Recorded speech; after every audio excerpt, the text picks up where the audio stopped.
1 sampai dengan 13. Yesus 25 ayat 1 sampai dengan 13. Ketemu semua?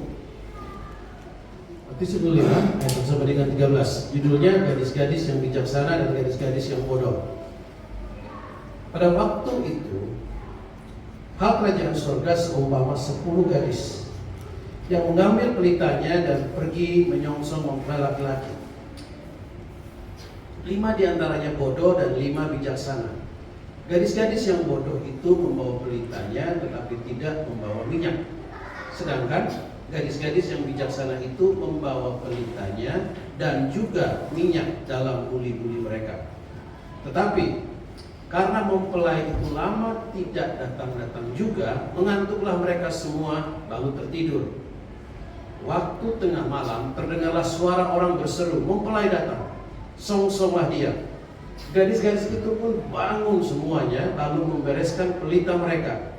Gadis-gadis yang bodoh berkata kepada gadis-gadis yang bijaksana, "Berikanlah kami sedikit dari minyakmu itu, sebab pelita kami hampir padam." Tetapi jawab gadis-gadis yang bijaksana itu, "Tidak, nanti tidak cukup untuk kami dan untuk kamu. Lebih baik kamu pergi kepada penjual minyak dan beli di situ." Akan tetapi waktu mereka sedang pergi untuk membelinya, datanglah mempelai itu, dan mereka yang telah siap sedia masuk bersama-sama dengan dia ke ruang perjamuan kawin, lalu pintu ditutup. Kemudian datang juga gadis-gadis yang lain itu dan berkata, "Tuan, Tuan, bukakanlah kami pintu." Tetapi ia menjawab, "Aku berkata kepadamu, sesungguhnya aku tidak mengenal kamu. Karena itu berjaga-jagalah, sebab kamu tidak tahu akan hari maupun akan saatnya." Saudara, di sini ada satu cerita. Cerita ini diberitahu, yang bikin perumpamaan ini adalah Tuhan Yesus. Kalau Tuhan Yesus kasih perumpamaan berarti it's very important, benar nggak? Berarti penting dong, karena dia yang bikin. Kalau yang bikin temannya Yesus mungkin nggak begitu penting, tapi ini Yesus yang bikin. Dan ini diberikan perumpamaan ini waktu terakhir nih sebelum Tuhan Yesus dia mati dan kemudian dia naik ke surga. Nah, Yesus bilang begini, hal kerajaan surga. Jadi kalau saudara mau mengalami kerajaan surga, di sini kuncinya ternyata. Dia bilang hal kerajaan surga itu bukan seumpama orang pergi ke gereja. Dia bilang seumpama ada apa? 2 kelompok gadis. Ada gadis yang bijaksana, ada gadis yang bodoh. Oh, kita 2 kelompok nih. Gadis bijaksana, ada gadis yang bodoh. Lalu Yesus bilang begini, sorry yang di sini, oke, mau pindah ke sini boleh? Atau yang bijaksana mau pindah ke yang bodoh mungkin? Nah, akhir kebaktian saudara mesti decide, gila ternyata gue udah bijaksana banget ya. Atau mungkin aduh ternyata selama ini gue bodoh gitu ya. Nah, dibilang oleh Tuhan Yesus, yang bijaksana sama yang bodoh, gadis-gadis ini, mereka nggak dibilang siapa lebih cakep, nggak dibilang siapa yang lebih kaya, rekening banknya lebih banyak atau nggak dibilang pekerjaannya lebih bagus atau nggak dibilang tinggalnya di mana, mau di Jakarta, di Biak atau di Sydney, Australia, cuma dibilang 2 macam, ada yang bijaksana, ada yang bodoh. Kemudian Yesus bilang begini sama mereka, yang bijaksana sama yang bodoh semuanya punya apa? Punya pelita. Cuma yang bikin perbedaan cuma satu. Yang bikin perbedaan, teman-teman yang bijaksana ini mereka mempersiapkan buli-buli minyak dalam membuat pelita itu tadi. Sedangkan yang bodoh, mereka punya pelita, nggak punya minyak. Bodoh banget kan? Masa lu kalau punya mobil, nggak punya bensin, lu nggak mungkin bisa jalan. Nggak bisa pakai doa jalannya, bos. Nah, apa yang terjadi? Kemudian dibilang semua tertidur. Orang ngantuk, mempelainya nggak datang, lama, delay. Sriwijaya mungkin dia lihat. Terus dia ngantuk, akhirnya mereka tertidur. Waktu mereka tertidur, yang terjadi? Terus tiba-tiba, waktu tertidur, tiba-tiba mempelainya datang. Waktu mempelainya datang, yang bodoh bilang ke sama yang bijaksana, "Bagi dikit dong minyaknya, minyak gua hampir habis nih." Terus yang bijaksana nggak rohani, dia bilang, "Oh iya, gua berikan." Dia nggak bilang itu kali, nggak bisa sis. Nanti nggak cukup buat kami, nggak cukup buat kamu juga. Terus dia bilang, mereka yang bijaksana bilang ini, "Lu pergi aja beli Tokopedia Traffic mana, beli minyaknya gitu loh." Lalu Tuhan Yesus bilang gini, Berjaga-jagalah, karena kamu nggak tahu akan hari akan saatnya. Nah saudara, saya baru mengerti saudara, banyak kunci, banyak hal dalam hidup ini. Orang gagal cuma karena satu hal, membuat perbedaan besar antara bijaksana sama yang bodoh cuma satu, nggak ada persiapan minyak, bener nggak? Hidup ini seringkali gagal karena nggak ada persiapan. Orang mau ikut olimpiade kalah, cuma persiapannya kurang aja. Semalam sebelum olimpiade tidurnya kurang. Aduh, kenapa aku tadi malam tidurnya kurang sampai pas olimpiade, pas lagi perlombaannya gue gagal, cuma sepersekian detik. Cuma waktu dicari tahu kok bisa dia gagal, ya tadi waktu dia gagal dari malam kurang tidur, pagi-pagi bangun ada temennya WA yang nggak benar, dia jadi terganggu pemikiran, dia kalah. Persiapan itu menentukan gereja saudara, persiapan menentukan Tuhan bekerja dalam hidup saudara. Banyak hal kita miss karena kita nggak persiapan, dan banyak hal Tuhan mau bekerja dalam hidup kita nggak bisa karena kita nggak persiapkan, benar nggak? Harusnya itu buat kita berkat, tapi nggak jadi karena nggak persiapan. Saya kasih contoh. Dulu saya di gereja di sini, kita lagi latihan mau bikin acara Paskah. Paskah itu biasanya Jumat, Sabtu, Minggu acara semua. Lalu ada pemain tamborin gua, Rif, dia latihan tamborin, terus hari Jumat, hari Sabtu itu dia bilang, "Kak, doain saya Kak, saya Senin ujian nih, ini belum belajar, udah Jumat, Sabtu, Minggu. Kamu kapan belajar?" Saya bilang, ya di tengah-tengah latihan tamborin, latihan drama, ada acara praise and worship, di tengah-tengah latihan gua sambil belajar. Mana bisa latihan sambil belajar? Kapan lu mau kincang-kincring ya, itu semua ini kapan bisa? Saya bilang, ya itu Kak, makanya doain. Terus saya bilang, ini deh, anggap aja ujian yang berikut ini kamu gagal karena kamu gak persiapan kan. Ayolah Kak, doain saya, biasanya Tuhan berikan hikmat. Kapan kamu ujian berikutnya? Saya bilang, ujian itu masih ada 3 minggu, sebulan lagi baru ada ujian berikutnya. Terus saya tanya sama dia, kamu di sekolah nilai biasanya pada dapat nilainya berapa? Ya rata-rata saya 60 Kak. Kalau dapat 70 itu udah mujizat Tuhan, kebaikan Tuhan aja membuat 70 terjadi. Terus saya bilang, kasihan banget ya kamu ya. Terus bilang, ayolah Kak, doakan saya biar saya punya hikmat dari Tuhan. Saya bilang gini, saya doakan kamu dengan satu janji. Kamu bisa nggak janji sama saya 3 minggu lagi ujian berikutnya, kamu biasanya kalau baca yang mau diujikan itu baca berapa kali bab yang mau diujian itu? Saya baca biasa baca 2 kali gitu. Nah, saya akan doakan kamu kalau kamu baca 6 kali, bisa nggak? Bisa Kak. Dia baca 3 minggu sebelum ujian, saya tanya ke dia, Kak udah doain belum?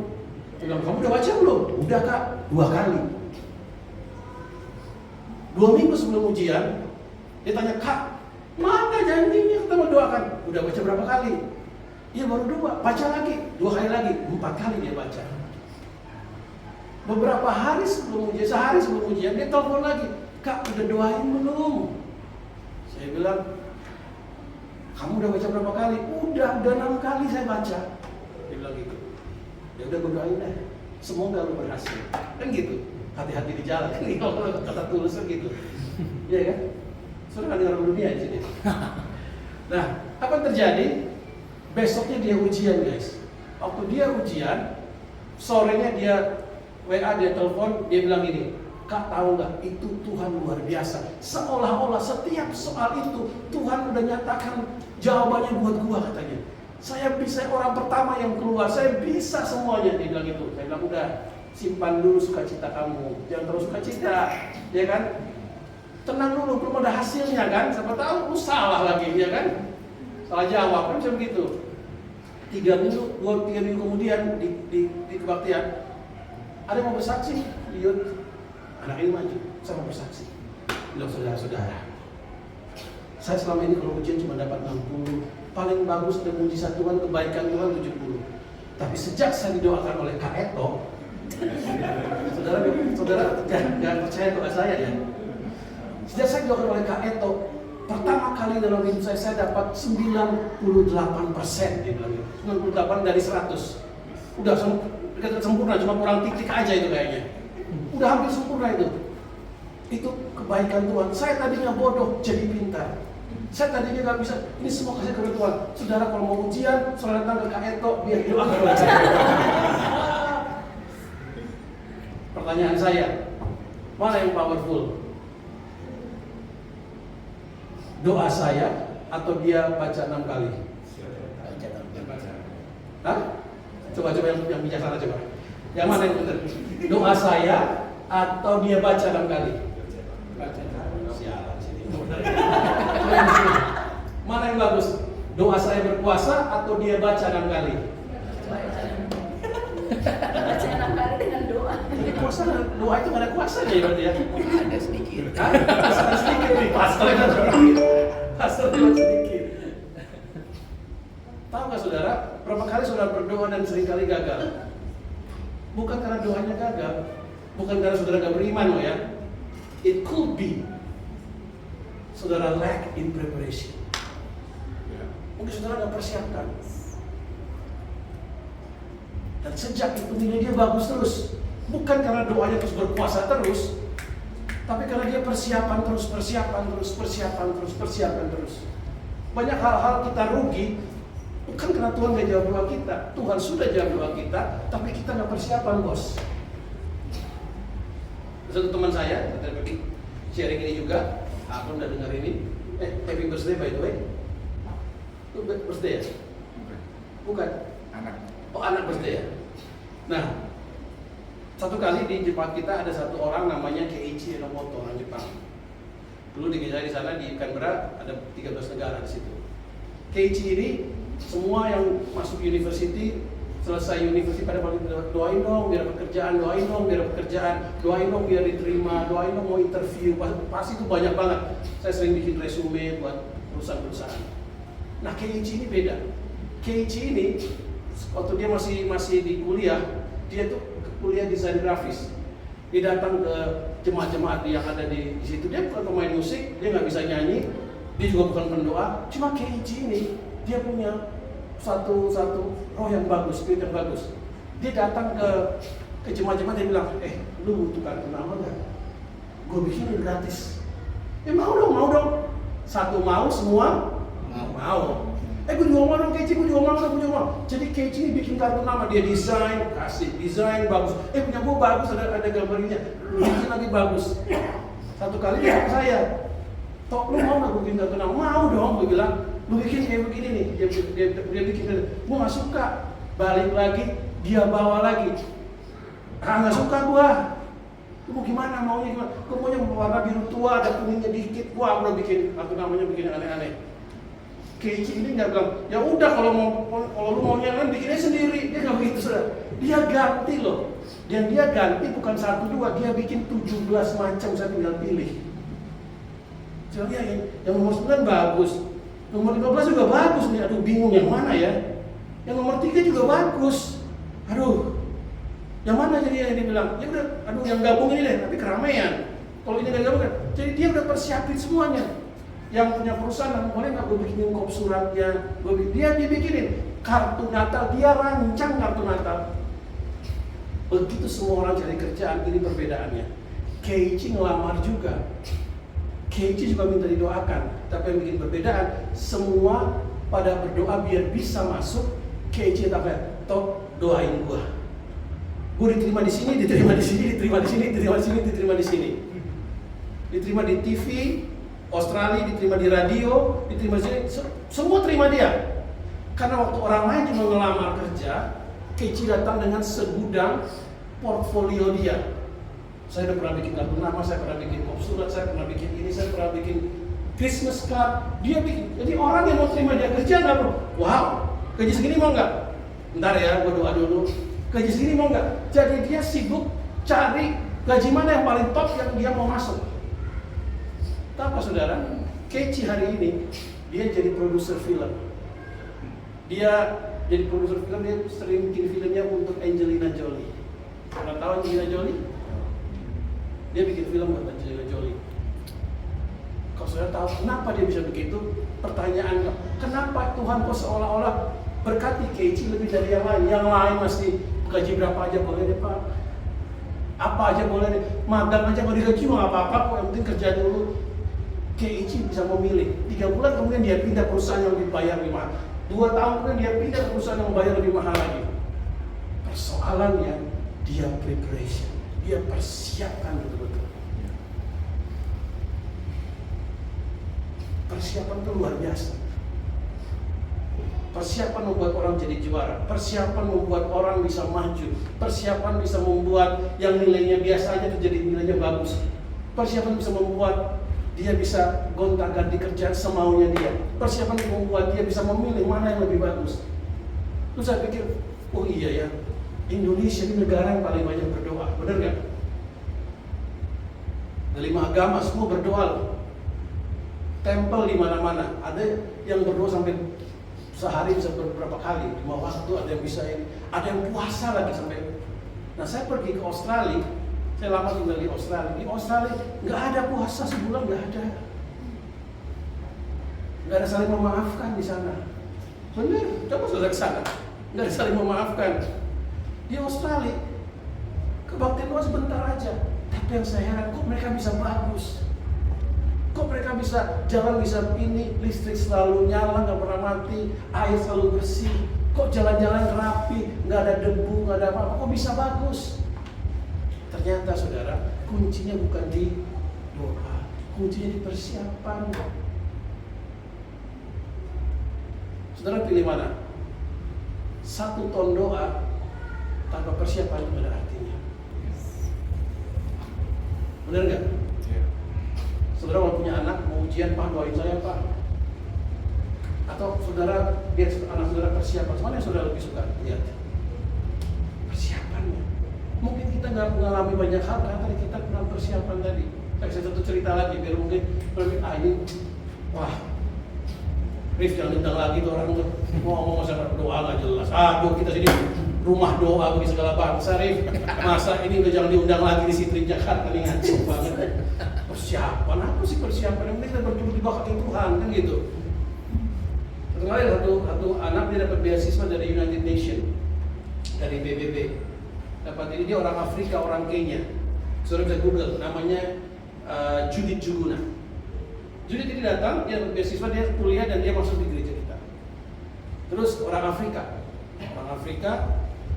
langsung kita Afrika itu lebih gelap dari Papua. Kulitnya lebih gelap, benar-benar gelap sekali kulitnya. Nah kemudian Judith ini datang, dia bisa main alat musik. I can play bass, I can play keyboard, I can play drum. Dia bisa main semuanya. Dia wah pokoknya suaranya bagus, bisa ngarang lagu, pokoknya jago lah. Saking jagonya dia nggak pernah persiapan nih anak. Wah, saya marahin dia. You have to prepare. Wah pokoknya dia main drum bisa, aku mau ini. Tapi mainnya gitu jadi. Hari ini mau main apa? Aku main keyboard aja deh. Lu main apa? Gue mau main drum. Terserah dia aja udah. Ngarang lagu dong. Terus digejar bikin lagu yang aneh-aneh. Terus saya arahin dia. Nah, saudara, Judith ini waktu start nggak ngerti persiapan, wah amburadul, very talented, tapi amburadul. Diajarin dia mulai persiapkan. Latihan dulu saya bilang. Main lu bagus tapi yang lain keteteran. Dia latihan bass, dia mulai latihan drum, dia mulai bikin lagu. Dia kembali, dia tuh dulu ambil lawyer. Tahu nggak saudara, hari ini dia salah satu artis Christian di Kenya. Dia bikin konser ke Eropa, kemana-mana. Namanya ada di Google, Judith Juguna. Terus saudara tanya Judith Juguna, gimana lu bisa seperti itu? Dia akan bilang, persiapan itu melebihi segalanya. Yesus sendiri bilang, ada yang bodoh, ada yang bijaksana. Yang bijaksana bukan karena dia doanya kencang, yang bodoh nggak berdoa. Bukan yang bijaksana dia pakai doa puasa peperangan rohani, tapi karena dia persiapkan bosku. Bener gak? Ya.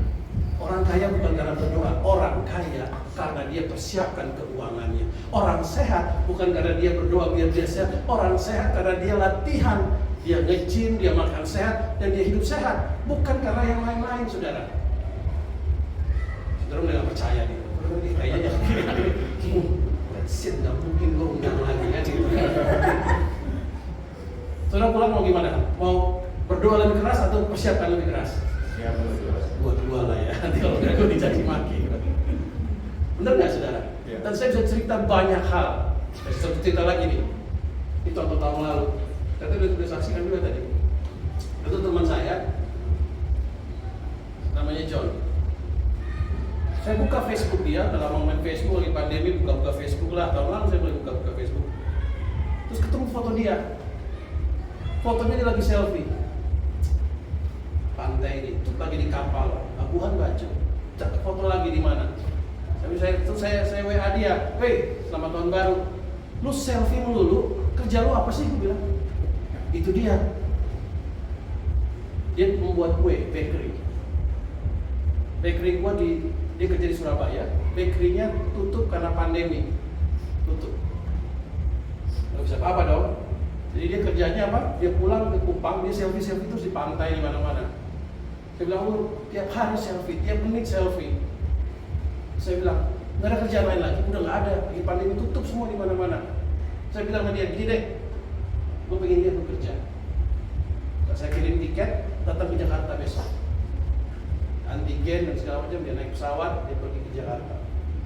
Masih pandemi. Sampai di Jakarta, saya juga nggak tahu mesti kerjaan apa. Saya bilang sama dia, "Lu bikin kue kan, bikin roti kan, coba bikin kue, masukin di kafe." Dia bikin, ya oke lah, cuma perbaiki lagi dikit.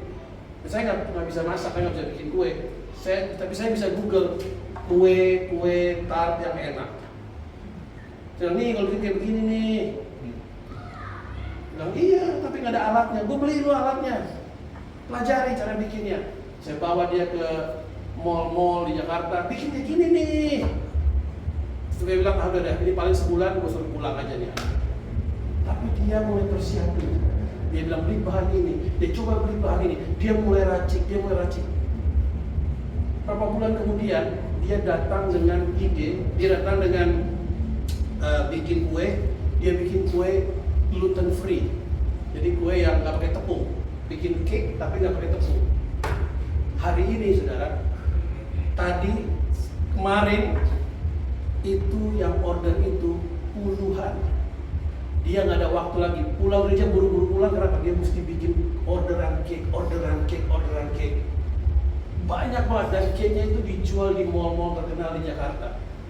Menteri pesan cake-nya dia, dokter pesan cake-nya dia, semua orang pesan cake-nya dia. Di kafe saya ada satu lemari gede, saya beliin display terus buat cake-nya dia semua. Orang pesan-pesan ya, kalau yang pesannya gini, oh ya orang pesan tuh sadis, bukan cuma satu orang bisa pesan 20 whole cake. Saya bilang, "Gila men, gue jadi kaya gara-gara dia." Dia persiapan, saya menuai. Loh iya kan? Loh benar nggak saudara? Itu semua kalau saya bilang gini, terus saya kirim dia sekolah, ini segala macam. Saya kirim sekolah, yang dia bikin lebih enak dari yang dia baca di sekolah. Sudah udah jangan sekolah lagi dah. Lu persiapan aja udah. Persiapan membuka banyak hal. Dulu saya nggak ngerti ini saudara. Banyak orang konseling, cuma didoain nangis, selesai. Orang konseling lagi, "Kenapa? Saya ada masalah." Nangis, selesai. Ada orang konseling, persiapan. Iya, lo sekarang jadi bagus. Jangan jadi orang yang manja. Saudara nggak persiapan, jadi senang miracle di dalam hidup saudara. Jangan pikir Tuhan cuma bekerja di Amerika, Tuhan bekerja di Australia. Saudara di biak pun, saudara bisa ngarang lagu, saudara bisa bikin musik yang keren. Tergantung dari persiapannya doang. Sekarang apalagi udah ada YouTube. Apa yang saudara bikin di sini bisa dilihat oleh orang-orang di tempat yang lain, dan orang-orang bisa beli. Sekarang udah nggak ada batasan lagi saudara. Yang saudara perlu hari ini, Tuhan nggak mencintai Amerika, Tuhan nggak cintai New York lebih dari mencintai biak, betul? Tuhan mencintai semua sama.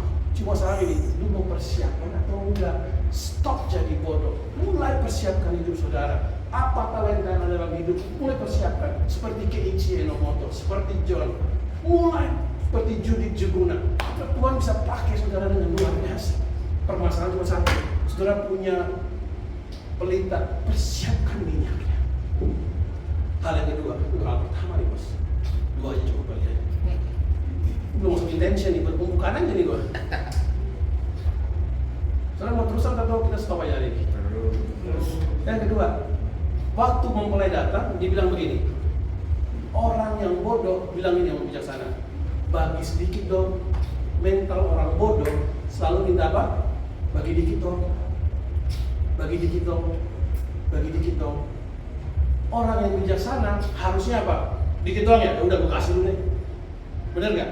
Kalau dia baik, harusnya orang bijaksana gimana? Bahagi dong. Sharing is caring, bener nggak? Di mana kasihmu orang bijaksana?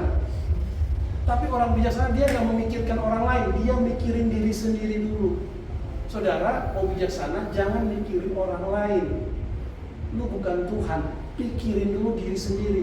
Tidak, dia bilang, kesuksesan itu bukan tergantung dari berapa yes atau berapa iya yang sudah katakan, tapi dari berapa tidak yang sudah katakan. Kesini Rif. Tidak. Kenapa Rif? Gak cukup waktu. Rif, begini Rif. Tidak, aku mau fokus dulu di sini. Saudara pernah nonton acara Indonesian Idol? Ya. Betul? Pernah nonton? Lebih banyak yes atau lebih banyak no? No-nya lebih banyak. No. Aku no. Aku yes, aku no. Akhirnya tergantung dari pemirsa. Dan semua akan tersingkir sampai satu yang paling bagus nanti. 1, 2, 3, 1, 2, 3 itu nanti akan jadi besar. Tapi hidup itu sudah sama. Untuk kita jadi juara, mungkin ada harus banyak no yang kita mesti, oh nggak boleh nih. Main sama sini udah mungkin mesti dikurangin. Pergi sama si itu tuh udah mesti dikurangin kayaknya. Ini bilang ini wah ini mesti gue kurangin, ini mesti no nih. Sampai Anda dapat yang satu yang benar.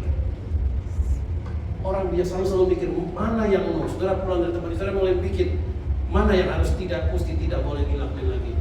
Makan ini jam segini no. Ini no. Si ini mintain no. Iya kan? Saudara mau maju atau kalau maju sih tarik no. Enggak no. Paling kalau dibilang sombong banget. Udah gak kayak dulu lagi loh. Sok tahu banget orang saudara. Tapi kalau saudara mau berhasil ya mesti begitu. Orang bijaksana banyak tahu no-nya. No. Beli ini no. Habis itu udah ganti mobil. Dia bisa posisi dulu. No, udah. Godaan itu kita mesti katakan no. Tidak. Kalau Anda mesti mikirin dirimu sendiri dulu. Nggak cukup buat saya. Pikirin dulu keuangan. Jangan sampai banyak orang lebih gampang melayani di luar, rumahnya berantakan. Saya bersih-bersih gereja, Bapak. Saya pelayanan nih, saya bersih-bersih semuanya. Rumahnya, kamarnya berantakan, kotor. Yang pokoknya utama buat Tuhan dulu lah, buat pelayanan segala saya berikan. Padahal bil ini belum dibayar, tunggakan ini belum dibayar. Anda nggak bisa, jangan kayak orang munafik. Tuhan bilang, mereka membersihkan yang apa? Luarnya doang. Padahal dalamnya seperti kuburan, dibilang. Benar nggak? Saudara mesti bersihin dulu hidupmu. Jangan sampai kita di luar kinclong, di dalamnya wah amburadul.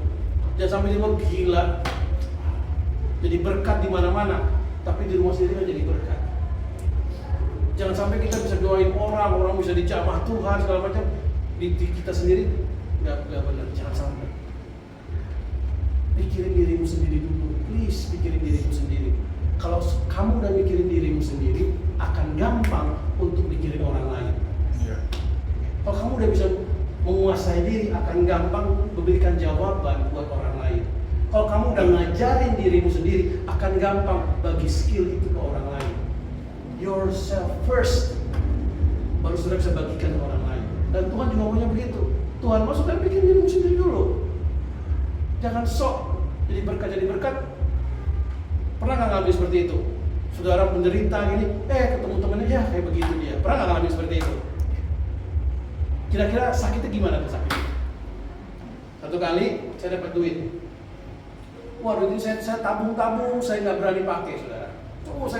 Saya jaga betul, saya nggak berani pakai sama sekali. Mesti pakai untuk hal yang tepat. Saya lagi pikir, ini uang mau saya pakai untuk pelayanan di Eropa. Dan teman bilang, udah kita liburan aja ke New Zealand. Wah, saya simpan betul-betul ini. Saya pikir, udahlah, pelayanan ke Eropa dah. Tiba-tiba pemain gitar gua sudah nangis-nangis. Kalau kita mau sebelum kebaktian, kita doa dulu bareng-bareng. Nangis. Kenapa? Gua belum bayar ini nih, belum bayar apa namanya? Kontrakan, dia bilang. Wah, kasihan sih. Nah, berikutnya saya nanya, kontrakan berapa lama, berapa biayanya? Saya udah berapa, aduh, saya cuma ingin dia doang, aduh. Ini mental Mesias keluar dari hidup saya, saudara. Mental mati bagi Kristus itu langsung keluar dari hidup saya. Aduh, dia belum bayar sewa rumah, kasihan orang. Apa yang terjadi? Saya ambil semua itu duit yang saya udah persiapkan itu, di persiapan tadi itu. Saya bilang, ini buat lo nih, buat lo. Kok tahu aja, bagus banget buat lo. Saya kasih buat teman saya nih. Dia bilang, aduh, oh nggak usah begitu toh, udah nggak usah. Tuhan kasih buat jadi gerakin gitu kan. Hari Minggu saya ketemu di gereja sebelum present worship, ketemu di gereja. Dia datang sepatunya baru, sepatu baru. Dari Tuhan gitu kan, sepatu baru kan kita, sepatu baru. Terus waktu itu dia beli apa gitu, alat gitar gitu, baru juga. Dia beli baru, pokoknya ada beberapa barang dia beli baru-baru semua. Dia bilang, saya melihat, gua nggak kemana-mana nih. Ini persiapan gua nih. Saya kasih ke dia dan dia belanja, wah banyak. Kesaksian lagi dia. Waduh, saya berdoa, Tuhan memberi, Tuhan kirim orang-orang untuk memberi ke saya. Tuhan, sialan, gua itu soal penyembahan itu, ku naikkan syukurku. Satu baru. Kenapa gimana? Setelah mau salam, bener terserah deh udah. Dulu saya pikir, wah itu hal yang bagus. Enggak. Jangan sampai itu terjadi dalam hidup Anda. Pikirin dulu baik-baik. Karena saya nggak jelas, makanya seperti itu, saudara. Harus saya bilang tidak.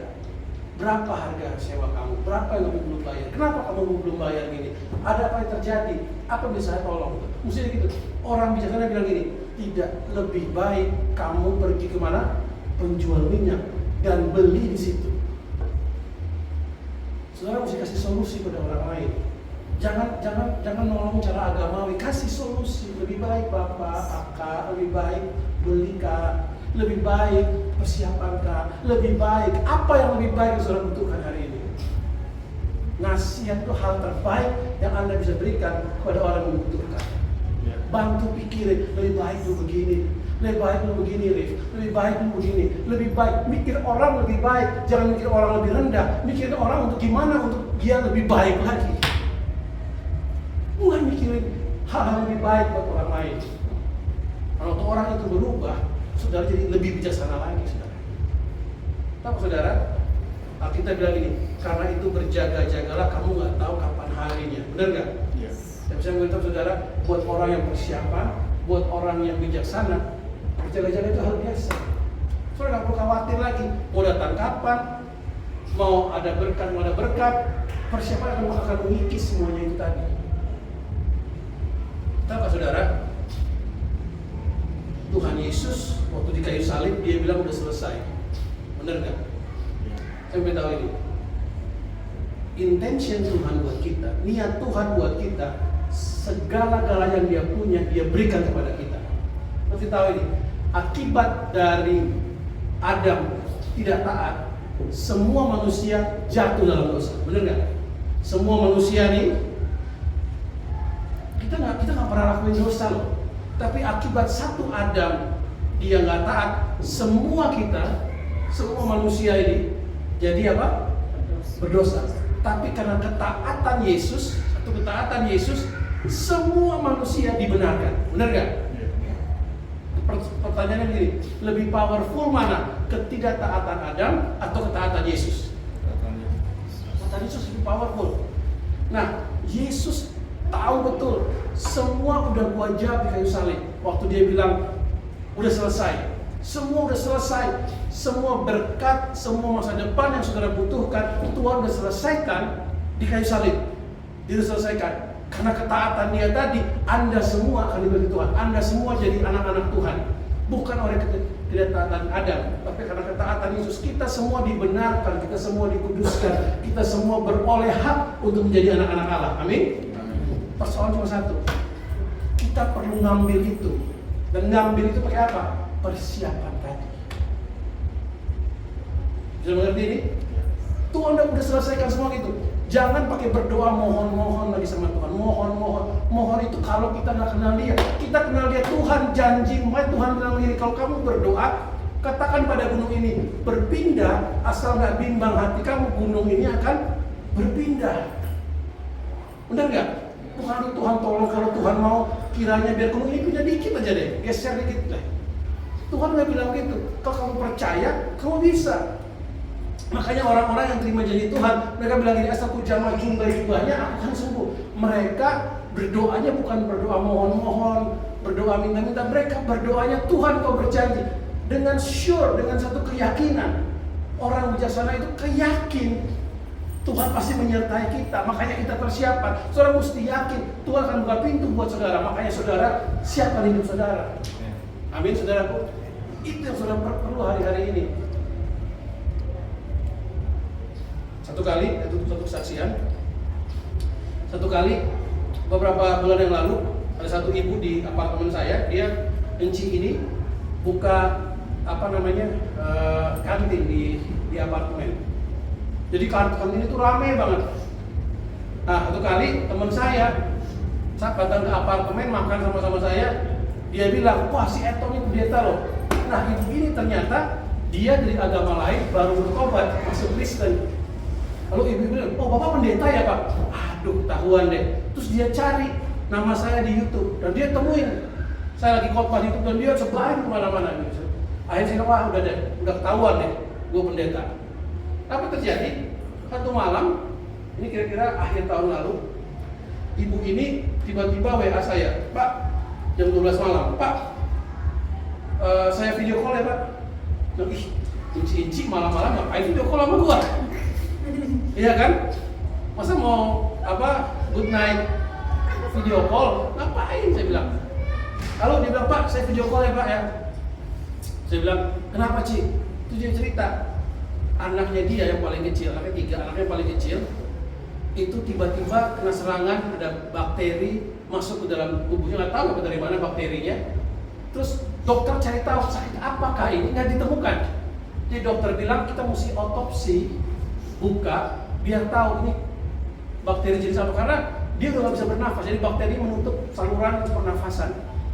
Lalu ibu bilang, Pak, ini dokter bilang saya mesti authorize untuk anak saya diotopsi dan mesti, karena dia nggak bisa bernafas, mesti dibikin bolongan di leher sini biar dikasih masuk selang, biar dia bisa ada pernafasan dari sini.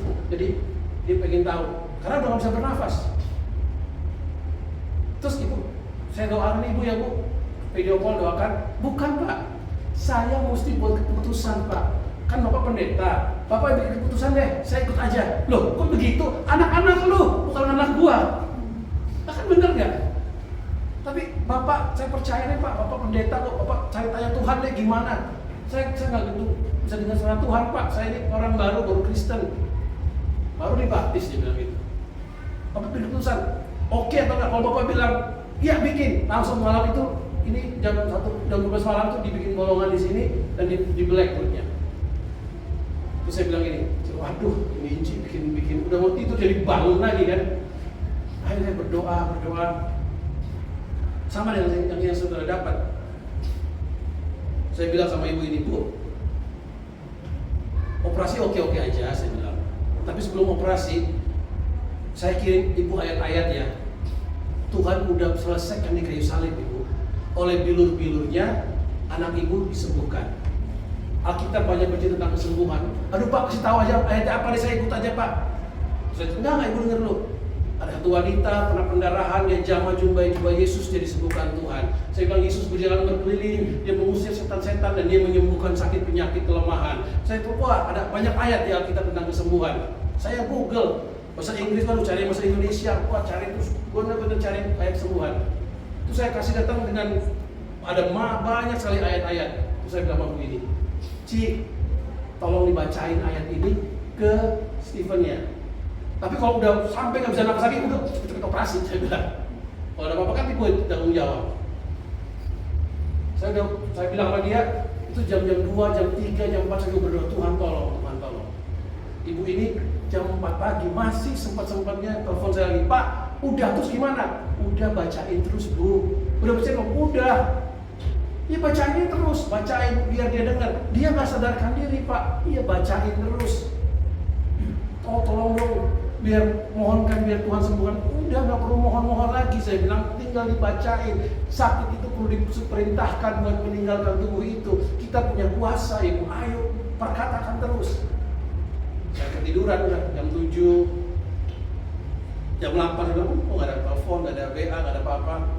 Jam 9, jam 11, jam 12 udah mulai. Waduh, mati gimana ya?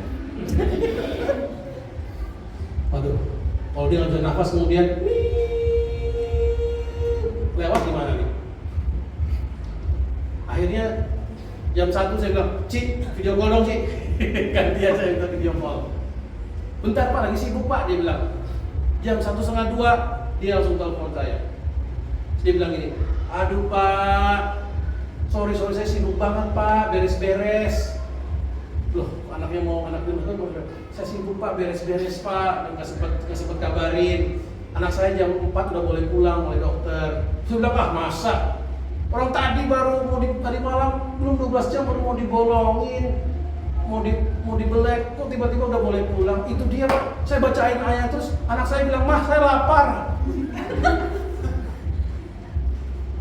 Anaknya langsung minta makan.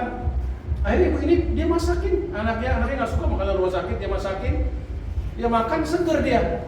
Dokter pagi-pagi periksa lagi, oh udah bagus, jam 4 boleh pulang ini. Dicek lagi siangnya, dicek bagus lagi. Akhirnya apa? Jam 4 sore dia pulang. Sudah Pak, datang ke restoran saya Pak, saya traktir Pak, saya mau terima kasih sama Bapak. Saya bilang, kok bisa begitu sih? Iya, saya bacain aja ayatnya. Anak saya sembuh loh. Ini orang baru Kristen. Nah terus yang bahayanya saudara, itu kan saya kasih kirim dia ayat kan di WA. Ibu ini kan punya kantin di apartemen. Dia tahu siapa yang lagi sakit kalau datang ke kantinnya dia.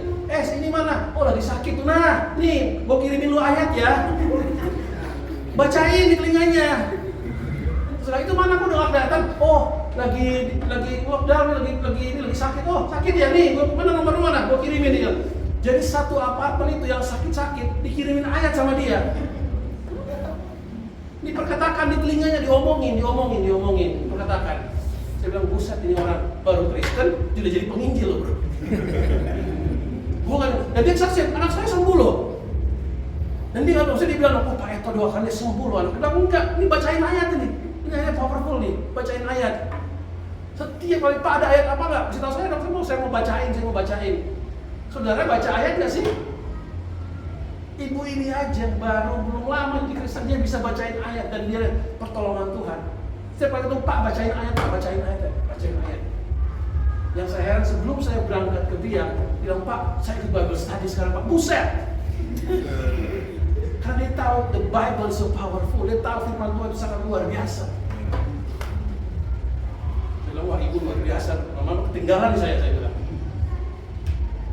Dan ayat yang sama itu dipakai di mana-mana. Saya bisa kasih ke saudara, tapi saudara mau baca atau enggak, saudara mau imani atau enggak. Akhir tahun kita melihat ada 5 orang tangga itu sembuh dari firman Tuhan. Dan teman saya sembuh cuma gara-gara dibaca ayat saudara. Saudara mesti bacakan ayat firman Tuhan, bacain ayat firman Tuhan. Tuhan sudah berkati saudara. Intention Tuhan, niat Tuhan biar engkau diberkati. Tuhan mau kita bijaksana, Tuhan mau kita maju, Tuhan mau kita jadi bintang, Tuhan mau kita jadi kepala dan bukan ekor. Tinggal kita mau melangkah ambil enggak. Tuhan tuh bukan gini, tiba-tiba gue kaya, tiba-tiba gue juara. Bukan begitu bos. Kita mesti siapin itu, bacain. Memang kita akan melewati hal-hal yang orang dunia lewati. Kita akan mengalami yang namanya tadi mau dioperasi, tapi kita punya sesuatu yang mereka nggak punya. Kita punya firman Tuhan dan kalau kita bacakan, kalau kita imani itu luar biasa. Amin. Jangan ragukan intention Tuhan buat kita lagi. Dia udah berikan semuanya. Nyawa dia berikan, yang lainnya ngikut. Dan kalau Tuhan kasih gaya, aduh Tuhan bilang kita berjaga-jaga buat apa? Untuk kebaikan kita sendiri, guys. Amin, saudaraku. Kurang mau persiapan? Kurang mau lihat banyak hal besar terjadi dalam hidup saudara? Masih banyak hal yang Tuhan bisa kerjakan dalam hidup kita. Jangan terlalu sedikit, jangan cuma aduh Tuhan tolong dong gini-gini. Seperti Inci tadi, percayakan, doakan, perkatakan. Ada perkataan bilang ini, don't tell God how big is your mountain. Jangan bilang sama Tuhan betapa besarnya masalahmu, tapi bilang pada apa? Masalahmu betapa besarnya Tuhan, saudara. Mulai perkatakan pada hidupmu, mulai perkatakan pada masa depan betapa besarnya Tuhan itu. Mulai perkatakan pada bisnismu betapa dahsyatnya Tuhan itu. Mulai perkatakan dalam hidup saudara. Saudara John cuma selfie, sekarang bisa sibuk, bisa bikin tempat cake yang luar biasa, bikin cake yang di order di mana-mana. Dia juga nggak mikir, saya juga nggak sempat mikir, saudara. Cuma saya bilang, lu akan jadi besar. Karena ada beberapa orang lagi nih yang gagal di sini. Saya mulai perkatakan dalam hidup mereka, lu akan jadi besar. Amin, om, iya, om, ini. Benar lu akan jadi besar. Mulai persiapin, bikin ini. Mulai, saudara mesti percakapkan itu. Apa yang saudara perkatakan buat anak-anakmu? Belajar bodoh sekali kamu ini. Mulai percakapan yang benar buat dia. Mulai bacain masa depannya. Mulai bacain firman Tuhan buat dia. Mulai perkatakan firman Tuhan yang dahsyat buat istri saudara, buat masa depan saudara, buat bisnis saudara, buat tahun 2023. Misalnya nih, firman Tuhan tidak pernah kembali dengan sia-sia. Firman Tuhan kembali dengan berbuah 30, 60, bahkan 100 kali lipat ganda. Jangan kaget kalau Anda diberkati. Jangan kaget kalau Tuhan pakai hidup Anda. Jangan kaget kalau Tuhan bisa membuat apa yang tidak pernah engkau pikirkan, Tuhan bisa sediakan bagi orang-orang yang mengasihi Dia. Jangan kaget, karena itu adalah intensi Tuhan buat saudara. Amin. Sudah titip aja sesuatu pada pagi hari ini, malam hari ini.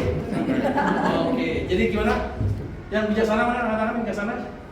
Bijaksana Oh, semua. sini. Yang bodoh ada bodoh? Tidak ada ya. Oke, kita balik berdiri. Terima kasih Tuhan. Berangkat tangan saudara, saya mau berdoa buat Anda semua. Tuhan, terima kasih Tuhan. Kami mau belajar, kami mau persiapkan karena kami tahu semua Tuhan sudah selesaikan di kayu salib. Tuhan sudah siapkan yang terbaik buat kami. Kami menjadi anak-anak, menjadi wakil Tuhan di bumi ini Tuhan. Kami tidak takut akan masa depan kami tidak takut akan hari esok, karena kami tahu rencana Tuhan itu sangat mulia buat kehidupan kami. Terima kasih Tuhan, buat kami terus bijaksana dalam hidup ini, buat kami memikirkan diri dengan baik, buat kami bisa memberikan solusi kepada orang lain, dan memberikan perkataan-perkataan firman bagi orang yang membutuhkan. Terima kasih Tuhan, dalam nama Yesus Kristus. Amin.